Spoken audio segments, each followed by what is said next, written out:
أهلا بيكم حلقة جديدة من بودكاست أسرار فريلانسنج مع ماندو.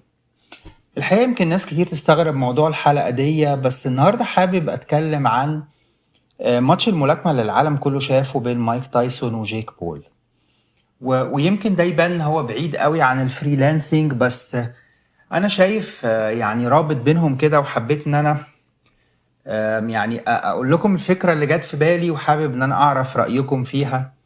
هل بتتفقوا معايا في اللي أنا شفته ولا ليكم رأي مختلف؟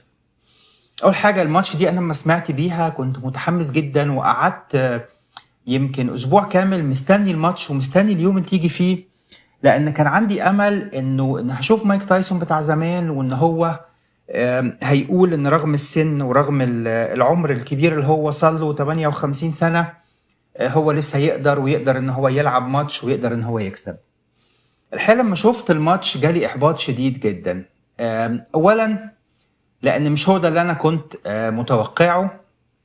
ثانيا لان كان واضح قوي بالنسبه لي ان هو يعني بيمثل، او مش بيلعب لعب حقيقي. يعني الحقيقه اللي انا شفته بطل كبير جدا، يمكن اقوى ملاكم جه على مدار التاريخ، وجه في وقت علشان الفلوس.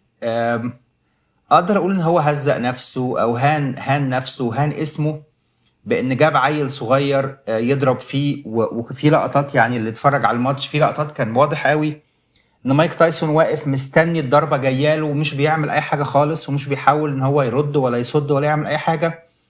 الحقيقه انا بالنسبه لي ما قدرتش اقبل فكره انه مايك تايسون يبقى محتاج فلوس فيطلع يعمل العرض السخيف دوا ويتهان، يعني زي ما انا شفتها الحقيقه، يعني يتهان في حلبة ملاكمه في السن دوا لمجرد ان هو هياخد فلوس. الناس قالت 20 مليون دولار، ناس قالت 40 مليون دولار، بس يعني اعتقد ان واحد بشهرته واسمه كان يقدر يعمل الفلوس باي طريقة تانية بدون ما يهين اسمه ويهين تاريخه يعني.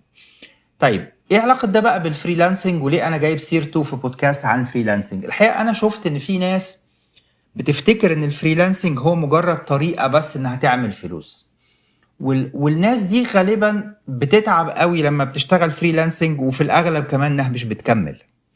يعني اللي داخل بس انا عايز اعمل فلوس بيلاقي نفسه يقع في سكة واحد بيتعبه قوي قوي، عميل متعب جدا لانه بيعرض فلوس كتير، وبتضطر ان انت تقعد تستحمل رزالة عميل وتستحمل طلبات صعبة منه في مقابل ان هو هيدفع لك كتير.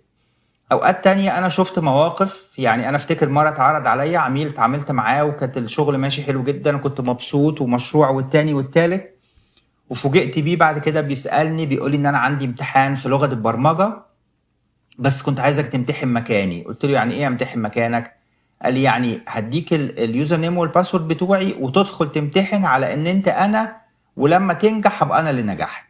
الحقيقة طبعا يعني انا بالنسبة لي دي حاجة شايف ان هي غش ومش مقبولة، فبالتالي قلت له لا. وكانت نتيجة كده طبعا ان هو وقف الشغل معايا وما سمعتش منه تاني. الفكرة انك وانت بتعمل فلوس من الفريلانسنج محتاج ان انت تبقى في بالك ان انا عايز اعمل حاجة ليها قيمة، ان انت بتعمل شغل انت بتحبه، بتعمل شغل بتستمتع بيه، فما تخليش الفلوس هي الهدف الوحيد ليك. طبعا كلنا محتاجين الفلوس، مفيش حد مش محتاج الفلوس، مفيش حد يعني يقدر يعيش من غير الفلوس، بس خلي الفلوس في مكانها وفي حجمها الحقيقي، ان هي حاجة جنب الكارير، حاجة جنب الشغل اللي انت بتحس بقيمته وبتحس بقيمة ان انت بتعمل حاجة. اعتقد دي نقطة مهمة، لانه يعني انا شفت الناس اللي هي ماشية بس ورا الفلوس في الفريلانسنج بيقعد يغير كل شوية المجال بتاعه، مرة يشتغل ترجمة، مرة يقول لا طب ده الويب احسن يحاول يدخل في الويب، وبعد كده يقول لا ده التسجيل الصوتي احسن، طب مش عارف البرمجة. وبتلاقيه بيتنقل من مجال لمكان، مش قادر يرسى في حاجة ومش قادر ينجح في حاجة، لان هو كل اللي بيجري وراه بس ايه الحاجة اللي بتجيب فلوس اكتر. انا بشوف ان دي طريقة غلط، ومهم ان انت تحدد انت عايز تشتغل في ايه، مهم ان انت تنمي وتطور نفسك وتحافظ على كرامتك وانت بتشتغل، وما تخليش ان يعني ما تقبلش ان انت تتهان علشان الفلوس، لانه انت داخل الفريلانسنج ده بمزاجك، وبالتالي المفروض ان انت يبقى ليك رؤية ويبقى لك يعني هدف حقيقي، مش مجرد ان انا جاي اعمل فلوس وخلاص. معرفش يعني، انا شفتها كده. اتمنى انه اعرف رايكم. هل شايفين اللي انا شفته ده بنفس الطريقه؟ هل بتشوفوا انه ان فعلا القصه اللي حصل بتاعه الماتش دي شفتوها كده ولا شفتوها بطريقه تاني؟ حابب اعرف ارائكم. يمكن اكون انا شفت الموضوع بشكل غلط، يمكن اكون انا مزودها شويه. احب اعرف ارائكم، ولو عندكم اي اقتراحات لموضوعات جديده نقدر نتكلم عنها في البودكاست احب برضو اسمع منكم، لاني اوقات ببقى مش لاقي افكار جديده، وببقى مستني ان انا اسمع منكم علشان اقدر يعني اطلع بافكار وموضوعات جديده. اتمنى الحلقه دي تبقى يعني دعوه للتفكير كده، ونفكر احنا بنشتغل ليه. وما تنساش تسمع الحلقات اللي فاتت، لان فيها تفاصيل ومعلومات كتير قوي عن الفريلانسنج لاي حد بيبتدي جديد.